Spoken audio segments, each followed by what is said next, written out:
Assalamualaikum warahmatullahi wabarakatuh. Perkenalkan, nama saya Adriana Jayanti dari kampus IAIN Palopo dengan NIM 2104010092 dari Prodi Ekonomi Syariah, Fakultas Ekonomi dan Bisnis Islam, dari kelas EKIS 1C. Mata kuliah Aplikasi Komputer Perbankan Syariah. Dosen pengampu Pak Muhammad Akram Hamzah. Nah, pada kesempatan kali ini saya akan menjelaskan pada slide pertama sampai slide keempat pada PPT yang sudah dibuat. Perkenalkan, nama saya Tria Jefsa Putri, NIM 2104010087, kelas Ekonomi Syariah 1C, Program Studi Ekonomi Syariah, mata kuliah Aplikasi Komputer Perbankan Syariah, dosen pengampu Muhammad Akram Hamzah. Di sini saya ingin menjelaskan mulai dari slide kelima sampai selesai pada PPT yang telah dibuat.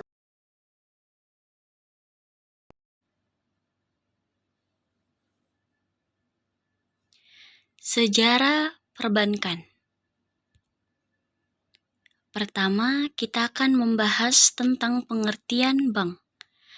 Bank atau pengucapan bahasa Indonesia bank adalah sebuah lembaga intermediasi keuangan, umumnya didirikan dengan kewenangan untuk menerima simpanan uang, meminjamkan uang, dan menerbitkan promes atau yang dikenal sebagai banknot. Kata bank berasal dari bahasa Italia. Banca berarti tempat penukaran uang. Sedangkan menurut Undang-Undang Perbankan, bank adalah badan usaha yang menghimpun dana dari masyarakat dalam bentuk simpanan dan menyalurkannya kepada masyarakat dalam bentuk kredit dan atau bentuk-bentuk lainnya dalam rangka meningkatkan taraf hidup rakyat banyak. Industri perbankan telah mengalami perubahan besar dalam beberapa tahun terakhir. Industri ini menjadi lebih kompetitif karena diregulasi peraturan. Saat ini bank memiliki fleksibilitas pada layanan yang mereka tawarkan, lokasi tempat mereka beroperasi, dan tarif yang mereka bayar untuk simpanan deposan. Secara etimologi, kata bank berasal dari bahasa Italia banco atau Italia banca yang berarti bangku.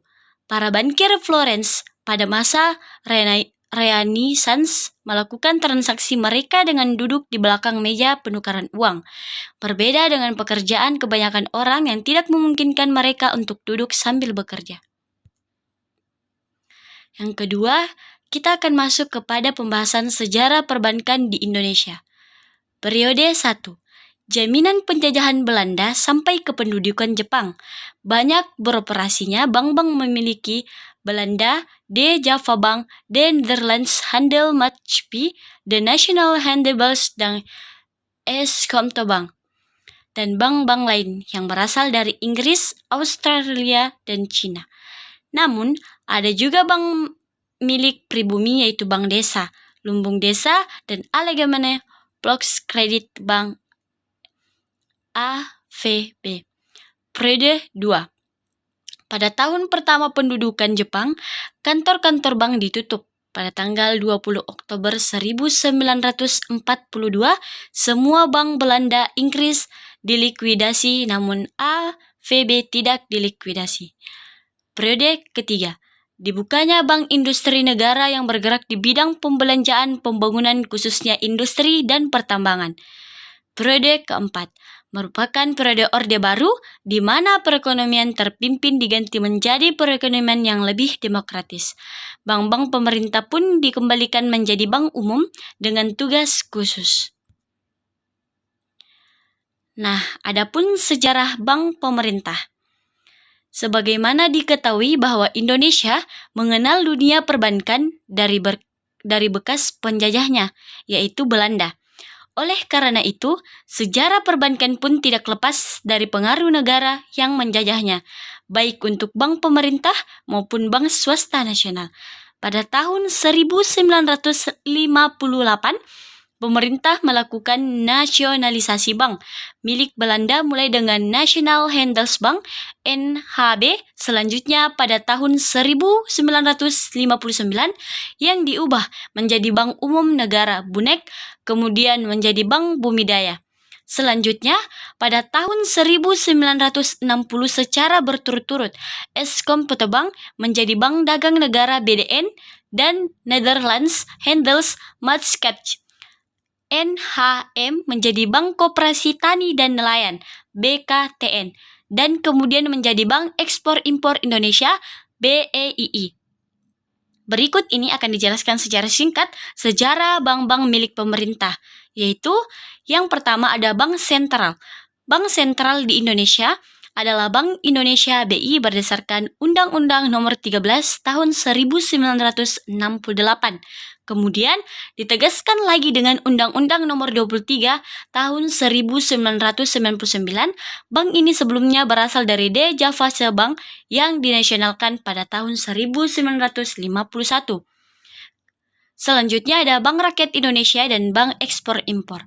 Bank ini berasal dari De Algemeen Volkskrediet Bank.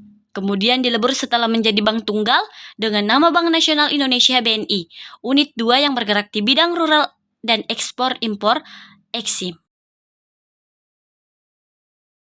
Bank Negara Indonesia atau BNI 46. Bank ini menjalani BNI Unit 3 dengan Undang-Undang Nomor 17 Tahun 1968 berubah menjadi Bank Negara Indonesia 46. Bank Dagang Negara atau BDN. BDN berasal dari Eskomto Bank yang dinasionalisasikan dengan PP nomor 13 tahun 1960. Namun PP atau peraturan pemerintah ini dicabut dengan diganti dengan Undang-Undang nomor 18 tahun 1968 menjadi Bank Dagang Negara. Bank Dagang Negara merupakan satu-satunya bank pemerintah yang berada di luar Bank Negara Indonesia Unit. Bank Bumi Daya atau BBD. BBD semula berasal dari Nederlands Indische Handelsbank, kemudian menjadi National Handelsbank.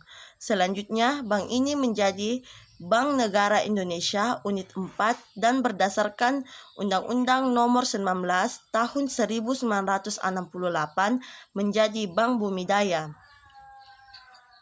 Bank Pembangunan Daerah atau BPD. Bank ini didirikan di daerah-daerah tingkat 1. Dasar hukumnya adalah Undang-Undang Nomor 13 Tahun 1962. Selanjutnya, jenis-jenis bank dan fungsinya. 3 kelompok utama institusi keuangan: bank komersial, lembaga tabungan, dan kredit yang juga disebut lembaga penyimpanan karena sebagian besar dananya berasal dari simpanan nasabah. Bank komersial adalah kelompok terbesar lembaga penyimpanan bila diukur dengan besarnya aset. Mereka melakukan fungsi serupa dengan lembaga-lembaga tabungan dan credit unions, yaitu menerima deposito, kewajiban, dan membuat pinjaman. Namun, mereka berbeda dalam komposisi aktifan dan kewajiban yang jauh lebih bervariasi. Perbandingan konsentrasi aset ukuran bank menunjukkan bahwa konsolidasi perbankan tampaknya telah mengurangi pangsa aset bank paling kecil. Aset di bawah 1 miliar. Bank-bank ini dengan aset di bawah 1 miliar cenderung mengkhususkan diri pada retail atau consumer banking, seperti memberikan hipotek perumahan, kredit konsumen, dan deposito lokal. Sedangkan aset bank yang relatif lebih besar dengan aset lebih dari 1 miliar terdiri dari 2 kelas bank, regional atau super regional.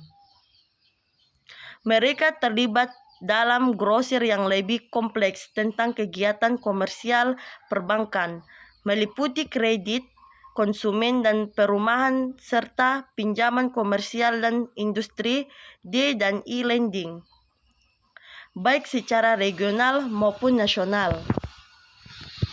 Selain itu, bank-bank besar memiliki akses untuk membeli dana atau fund seperti dana antar bank atau dana pemerintah atau federal funds untuk membiayai pinjaman dan kegiatan investasi mereka. Namun, beberapa bank yang sangat besar memiliki sebutan yang berbeda, yaitu bank sentral. Saat ini, 5 organisasi perbankan membentuk kelompok bank sentral, yaitu Bank New York, Deutsche Bank melalui akuisisi bankir-bankir saling mempercayai, Citigroup Group, JP Morgan, dan Bank HSBC di Amerika Serikat. Namun, jumlahnya telah menurun akibat mega mergers. Penting untuk diperhatikan bahwa aset atau pinjaman tidak selalu menjadi indikator suatu bank adalah bank sentral, tapi gabungan dari lokasi dengan ketergantungan pada sumber non-deposit atau pinjaman dana.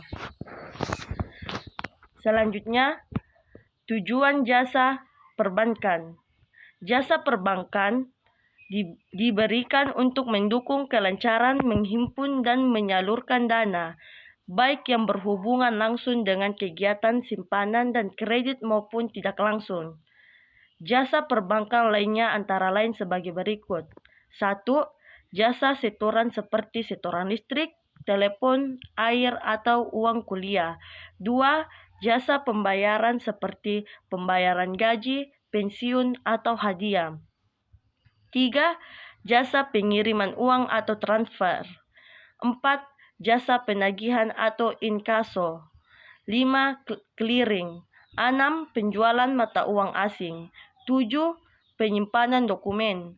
8. Jasa cek wisata. 9. Kartu kredit. 10. Jasa-jasa yang ada di pasar modal seperti pinjaman emisi dan pedagang efek. 11. Jasa letter of credit atau LC. 12. Bank garansi dan referensi bank. 13. Jasa bank lainnya. Mungkin itulah yang bisa saya sampaikan, kurang lebihnya mohon dimaafkan. Wassalamualaikum warahmatullahi wabarakatuh.